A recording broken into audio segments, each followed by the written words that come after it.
মহিমের সাথে ঘুরে ঘুরে ওর হসপিটালটা দেখলাম। এখানে নতুন করে সাজানো হচ্ছে বেশ কিছু।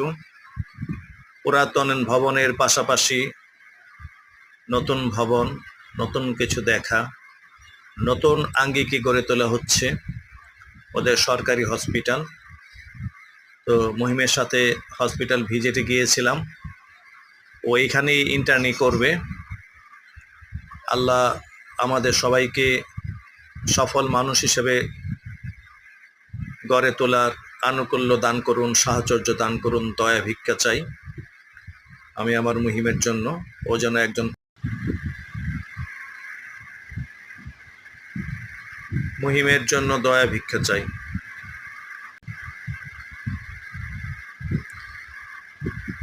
ও এখানেই ইন্টার্নশিপ করবে। তো আল্লাহ যেন তাকে একজন ভালো মানের সফল মানুষ হিসাবে, উত্তম মানুষ হিসেবে, আলোকিত মানুষ হিসেবে কবুল করেন। দেশ সেবক হিসাবে সে যেন দেশের সেবা করতে পারে, তার ডেডিকেশন যেন আল্লাহ কবুল করেন। আল্লাহ যেন তাকে মানুষের উচ্চতম কাতারে পৌঁছে দেন। তার সেবা দ্বারা যেন আমাদের স্বদেশ সমৃদ্ধ হয়, এই দোয়া করি। তো সবার কাছেই দোয়া আমার ছেলে মহিমের জন্য। ও ভালো করুক, একজন সফল ডাক্তার হিসাবে, একজন সেবক হিসাবে পৃথিবীতে বিচরণ করুক।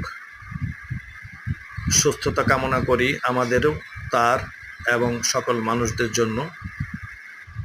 আল্লাহ যেন কবুল করে।